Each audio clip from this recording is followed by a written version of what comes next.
तो कहानी की शुरुआत होती है एक टेक्स्ट को दिखाते हुए जिसमें लिखा हुआ होता है कि हर नेशन के किंग के पास एक मिस्ट्रेस होती थी जिसे गुंडीक कहा जाता था। ये दूसरे रेल्म से हुआ करती। अब देखो गुंडीक वर्ड जो है इसका लिटरल मतलब तो होता है मिस्ट्रेस या फिर प्रोस्टिट्यूट, लेकिन यहाँ पर ये जो गुंडीक है ना ये एक सुपर नेचुरल एंटिटी दिखाई गई है और ये दूसरी दुनिया से होती है, दूसरे डायमेंशन से होती है। और ये गुंडीक अक्सर उनकी हेल्प करती है, उनको पावर देती है, साथ ही साथ पॉलिटिक्स में भी हेल्प करती है। अब यहाँ पर गुंडीक का मतलब मैंने आपको ऑलरेडी बता दिया है। खैर ये जो एंटिटी है जो की मूवी के हिसाब से है, हमको बताया जाता है कि ये एक लेजेंडरी गुंडीक होती है जो कि सदर्न सी साइड से होती है और ये कहा जाता है जो कि हाई रैंकिंग मिलिट्री ऑफिशियल्स होते हैं उनके पास आज भी गुंडीक मौजूद है। मतलब ऐसा समझ लो कि जो बड़े ऑफिसर या फिर ये कहा जाए कि अमीर लोगों के पास गुंडीक आज भी मौजूद है। खैर अब सीन 1998 सदर्न सी साइड में आता है जहाँ पर हम एक आदमी को देख पाते हैं जो कि हाई पोस्ट ऑफिशियल था, जो कि एक मेंशन में आता है और ये मेंशन किसी समीर नाम के आदमी का था। और आप समीर को एक तरह से मिडल मैन कह सकते हो, जो कि यहाँ पर ऑफिसर्स को गुंडीक से मिलवाया करता था। और सबसे बड़ी बात ये होती है कि यहाँ पर ये जो काम करता था ना वो बिल्कुल भी अच्छा नहीं था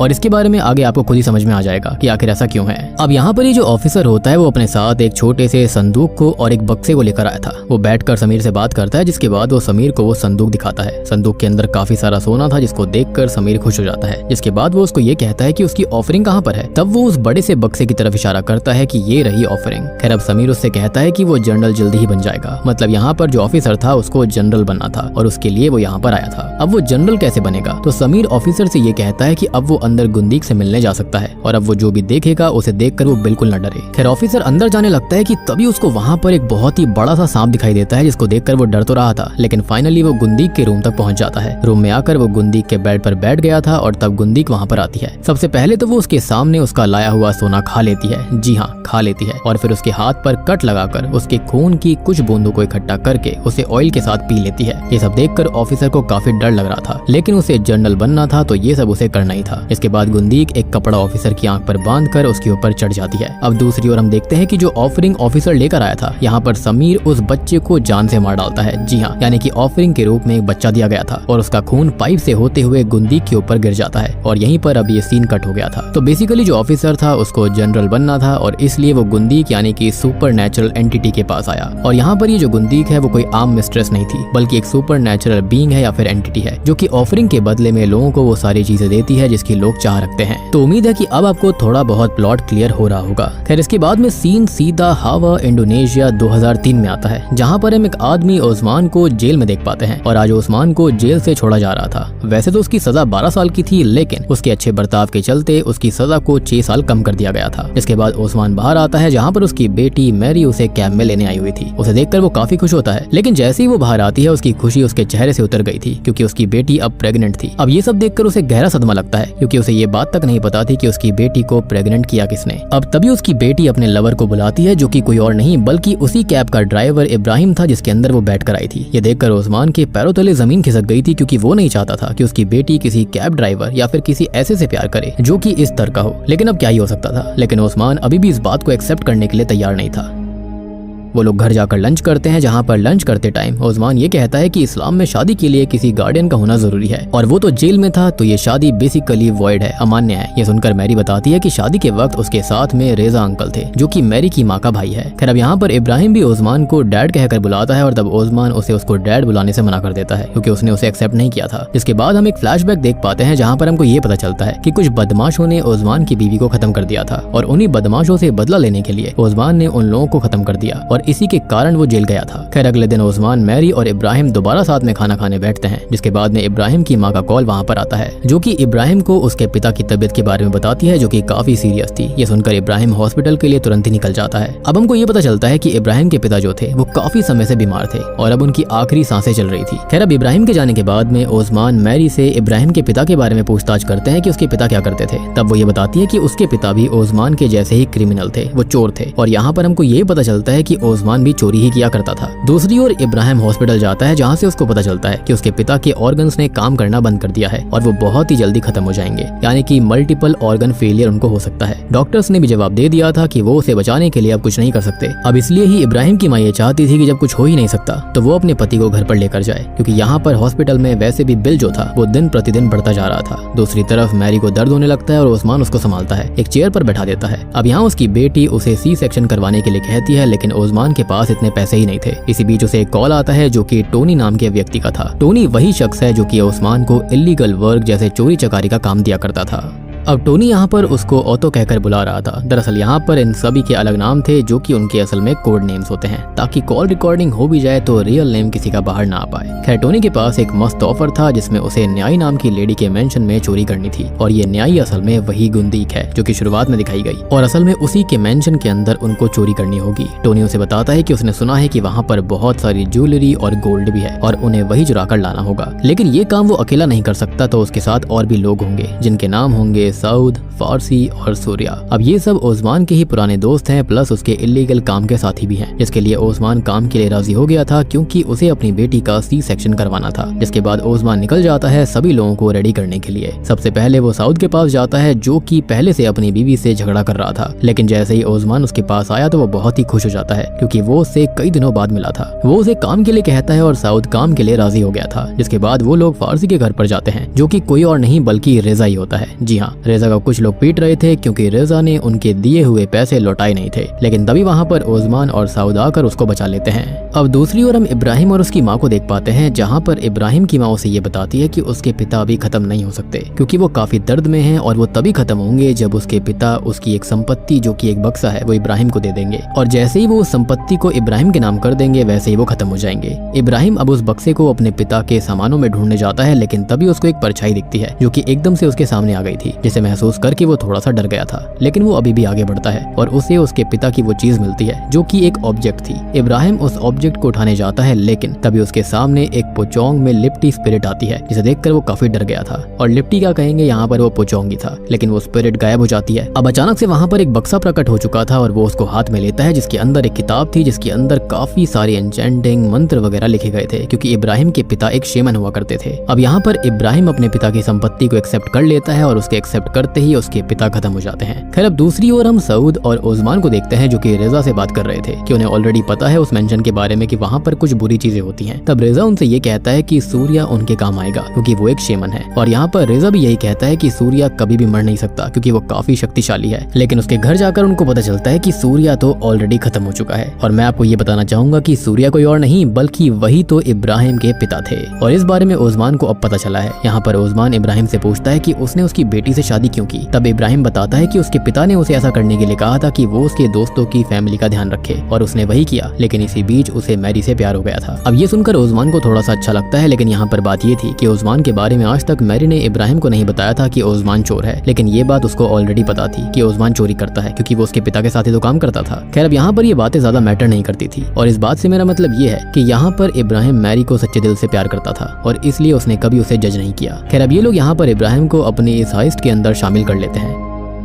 चोरी वाली रात इब्राहिम मैरी को कहता है कि वो नाइट शिफ्ट में जा रहा है, और इतना कहकर वो निकल चुका था चोरी करने के लिए उसी कैब में, और वहाँ पर बाकी लोग भी बैठ जाते हैं। और फिर ओस्मान अपनी सारी प्लानिंग बताता है। वो ये बोलता है कि सारे लोग अंदर जाएंगे, लेकिन इब्राहिम बाहर रुकेगा और अपनी शेमन पावर से वो प्रॉब्लम को भांप कर उनको हॉर्न से एक सिग्नल देगा। लेकिन यहाँ पर इब्राहिम को शेमन वाली चीजों के बारे में ज्यादा आइडिया था ही नहीं, या फिर ये कहा जा सकता है कि उसके पिता ने उसको ये सारी चीजें अच्छे से नहीं सिखाई थी। खैर इसके बाद ये लोग घर के अंदर जाते हैं और इब्राहिम बाहर ही था। वो दूर से किसी लेडी की स्पिरिट को नाचते हुए नोटिस करता है, और तभी उसके पीछे एक बूढ़ी महिला आ जाती है, जिसको देखकर वो डर कर गाड़ी से बाहर आ जाता है। इसके बाद अंदर हम सऊद को देखते हैं, जैसे एक रूम के अंदर चेन से बंधी हुई बच्ची मिलती है। शायद इस बच्ची को एज एन ऑफरिंग लाया गया होगा। वो उसे छुड़वाने की कोशिश करने लगता है, लेकिन तभी वहाँ पर समीर आ जाता है जो कि वही बिचौलिया था, और वो सऊद को बातों में उलझाने लगता है, और फिर वो सऊद के ऊपर हमला कर देता है। इसी बीच बाहर की तरफ इब्राहिम अकेला था और उसे घर के अंदर से आवाज आ रही थी। वो समझता है कि ओस्मान खतरे में है, और उसने अपनी बीवी को वादा किया था कि वो ओस्मान की हमेशा रक्षा करेगा, इसलिए वादे को निभाने के लिए वो अंदर जाने लगता है। लेकिन बाहर ना एक पाइपर पर निशान था जिसको टच करते ही इब्राहिम का हाथ जलने लगता है। मतलब कि वहाँ पर किसी तरह का बॉर्डर था, कोई प्रोटेक्शन स्पेल था जिसके चलते शेमन अंदर ना आ सके। साथ ही साथ इब्राहिम का वो ऑब्जेक्ट जो था वो भी टूट गया था, जिससे स्पिरिट दूर रहती थी। और तभी इब्राहिम के सामने ढेर सारे पुचोंग आ जाते हैं जो कि उसको डराने लगते हैं। ये देखकर वो काफी घबरा गया था, लेकिन वो अपने पिता की किताब से मंत्र पढ़ने लगता है, जिसके चलते पुचोंग गायब हो जाते हैं। इसके बाद वो समझ जाता है कि यहाँ पर कुछ भी ठीक नहीं है, इसलिए वो कार में जाता है और हॉर्न बजाकर इशारा देने की कोशिश करता है, लेकिन सारी स्पिरिट्स अभी भी बाहर ही थी, जिसके बाद वो खुद अंदर जाने लगता है और किसी तरह से अंदर पहुंच भी जाता है। वहीं दूसरे रूम के अंदर रेजा अकेला था और वो एक पलंग पर बैठ जाता है कि तभी उसके पास एक बॉल आती है। वो बॉल उठाने के लिए नीचे देखता है, लेकिन वहाँ पर कुछ भी नहीं होता। लेकिन ऊपर देखने पर उसे उसी बच्चे की आत्मा दिखाई देती है जिसे मूवी की शुरुआत में मारा गया था, मतलब कि जिसको यहाँ पर ऑफरिंग के अंदर खत्म करा गया, जहाँ पर उसकी आत्मा यहीं पर कैद थी। जिसके बाद रेजा कॉरिडोर में आता है जहाँ पर कई सारे जनरल हाई रैंकिंग ऑफिशियल्स के फोटो लगे हुए थे। उन सबको वो देख रहा होता है, लेकिन हमको पता चलता है कि रेजा के ऊपर एक आत्मा है, जिसे इब्राहिम आकर देखता है और उसको हटा देता है।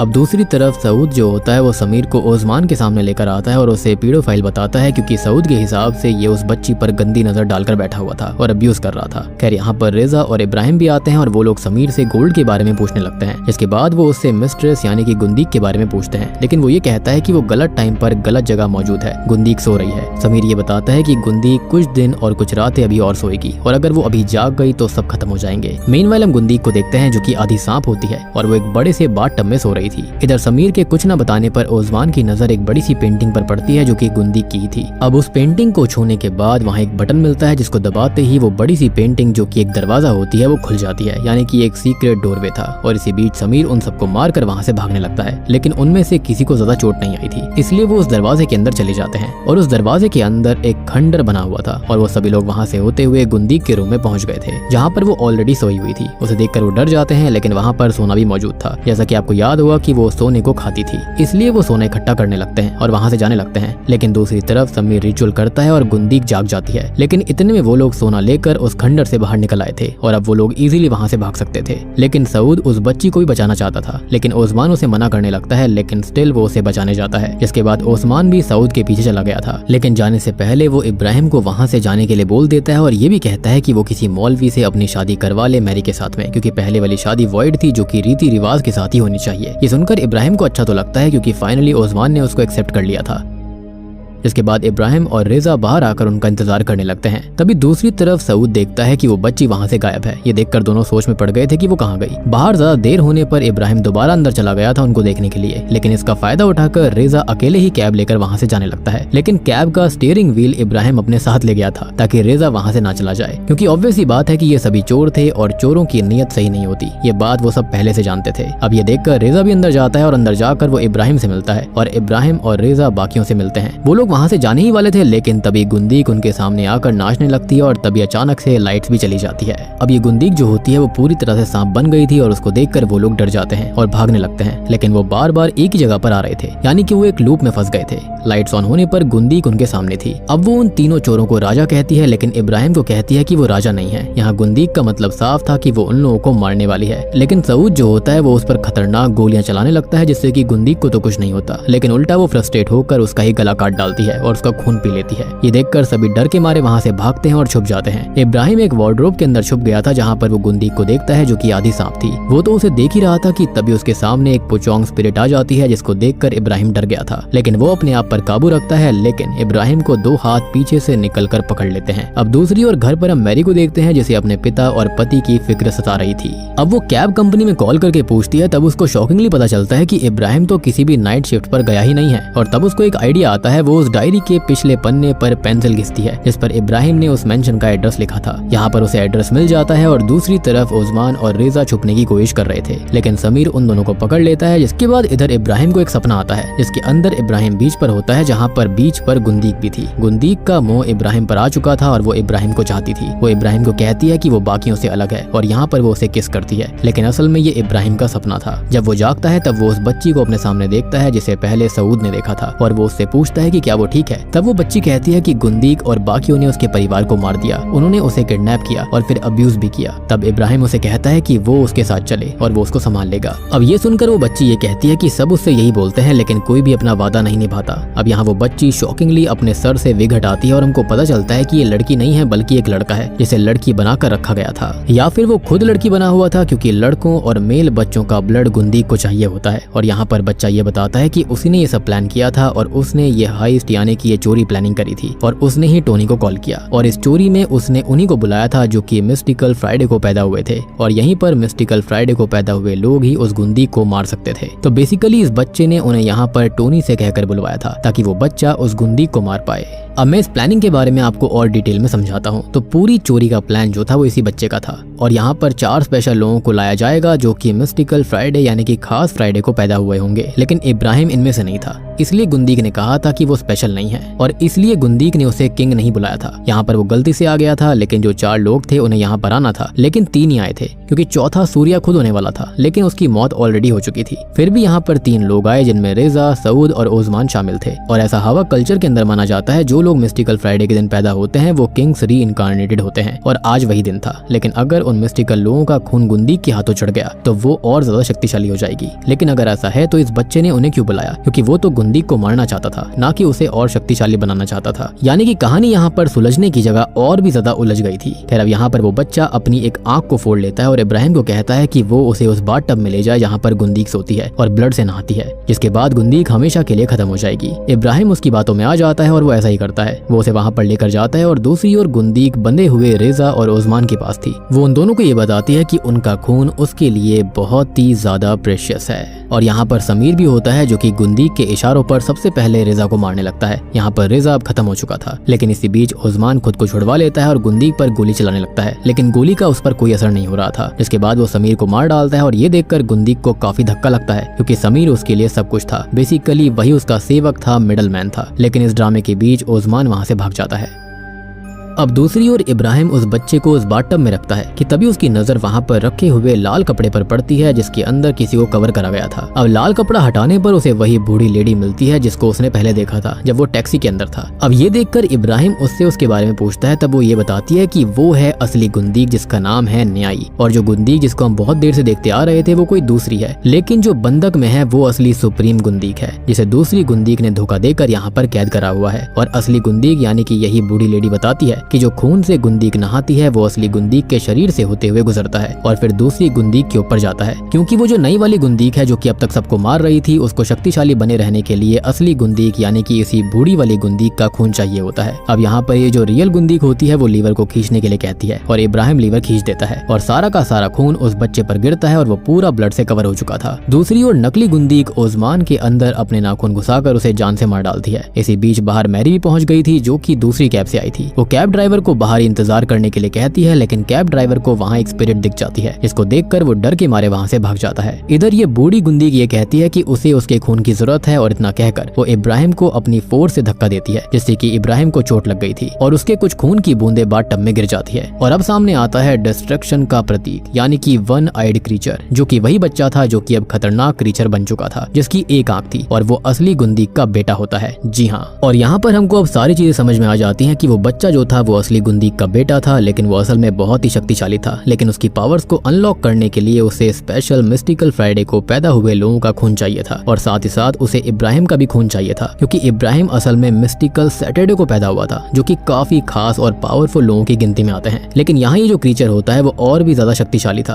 अब वो क्रीचर इब्राहिम को मारने के लिए रेडी था, लेकिन तभी वहाँ पर वो नकली गुंदीक आ जाती है और वो उस क्रीचर को देखकर अपना बच्चा कहने लगती है, लेकिन क्रीचर गुंदीक का गला दबाकर उसे अपनी शक्ति से ही मार डालता है। इसी बीच वहाँ पर मैरी आती है और वो क्रीचर उन दोनों को मारना चाहता था, लेकिन इब्राहिम मैरी को लेकर वहाँ से निकल जाता है। लेकिन ऊपर जाकर उन्हें ओस्मान दिखता है जो कि जिंदा था, लेकिन वो उस क्रीचर के वश में आ चुका था और इसको ऐसा मानो कि वो क्रीचर उसे कंट्रोल कर रहा था, वो बिल्कुल डेड था। अब मैरी अपने पिता को देखकर उसके पास जाने लगती है, लेकिन इब्राहिम उसे रोकता है कि ये उसके पिता नहीं है। लेकिन उसके बावजूद मैरी उसके पास जाती है और ओस्मान उसका गला पकड़ लेता है। साथ ही साथ उसने इब्राहिम का भी गला पकड़ लिया था। तब मैरी उसे याद दिलाने की कोशिश करती है कि वो उसकी बेटी है और तब जाकर वो थोड़ा बहुत होश में आता है और उनको छोड़ देता है। इब्राहिम जल्दी से मैरी को ओस्मान से अलग कर देता है और अब ओस्मान जानता था कि वो कभी नॉर्मल नहीं हो सकता, इसलिए वो वहीं बैठ जाता है। जिसके बाद मैरी और इब्राहिम भागते हुए वहाँ से निकलने का रास्ता ढूंढने लगते हैं, लेकिन तभी उनके सामने पजेस्ड हुआ समीर आ जाता है, जिसको देखकर वो दोनों ही बाथरूम में जाते हैं जहाँ पर मैरी का डिलीवरी का टाइम आ चुका था। लेबर पेन होने चालू हो गए थे, इसलिए इब्राहिम उसे उसी बाथटब में बैठाता है और यहाँ पर मैरी एक बच्चे को जन्म देती है। लेकिन इसी बीच वो क्रीचर वहाँ पर आ चुका था जो कि मैरी के बच्चे की तरफ बढ़ रहा होता है, लेकिन इब्राहिम बीच में आ जाता है। तब वो क्रीचर अपनी शक्ति से उसे रोक देता है और और दूसरी ओर हम उस ओल्ड गुंदीक को कहते हुए सुनते हैं कि ये जो बच्चा है वो कोई आम बच्चा नहीं है, बल्कि मरियम का बच्चा है, मतलब कि मैरी का, जो कि मसाया है, यानी कि मसीहा है। मतलब कि वो बच्चा उस क्रीचर से भी कई ज्यादा शक्तिशाली है। लेकिन इस बात से अनजान वो क्रीचर उस बच्चे को खा जाता है, जिसके बाद उस क्रीचर के अंदर कुछ होने लगता है और वो धीरे धीरे फटने लगा था और अचानक से ही वो ब्लास्ट होकर खत्म हो जाता है। लेकिन मैरी का बच्चा जो होता है, जिसके पास में खास शक्तियां थी, वो बिल्कुल सुरक्षित था। अब फाइनली उनकी सारी परेशानी खत्म हो चुकी थी, इसलिए वो लोग वहाँ से निकल जाते हैं। जिसके बाद हम उस ओल्ड गुंदीक को देख पाते हैं जो कि उस बाथटब के पास थी। तभी वहाँ पर टोनी आता है ये देखने के लिए कि सब कुछ ठीक से हुआ या फिर नहीं, और उसको देखकर ये गुंदीक काफी खुश हो जाती है और यहाँ पर अचानक से वो उसे मार डालती है। अब एक पोस्ट क्रेडिट सीन भी आता है जहाँ पर हमको बताया जाता है कि वो ओल्ड गुंदीक अब जवान हो चुकी है और अब उस मेंशन पर वही रहेगी और ऐसे ही लोगों को अपना शिकार बनाती रहेगी। यानी कि उसने सैक्रिफाइस ले लिए थे। खून जो था वो वहाँ पर ऑलरेडी उन सारे लोगों का था जो कि स्पेशल फ्राइडे के दिन पैदा हुए थे। ऑब्वियस सी बात है उसने उस खून को पी लिया होगा, जिसके चलते वो शक्तिशाली हो गई होगी और उसने नई वाली गुंदीक को मार डाला होगा या फिर अपनी दुनिया में कैद कर दिया होगा, जिसके चलते न्याय जो कि वहाँ की एक्चुअल गुंदीक है वो इस मेंशन के ऊपर राज करने वाली है। साथ ही साथ अगर वहाँ पर कोई आता है या तो वो उसको खत्म कर देगी या फिर अगर वो सैक्रिफाइस और सोना लेकर आएगा तो वो उस इंसान की विशेष को भी पूरा कर सकती है। और बूम, इसी के साथ में गुंदीक फिल्म यहीं पर खत्म हो जाती है।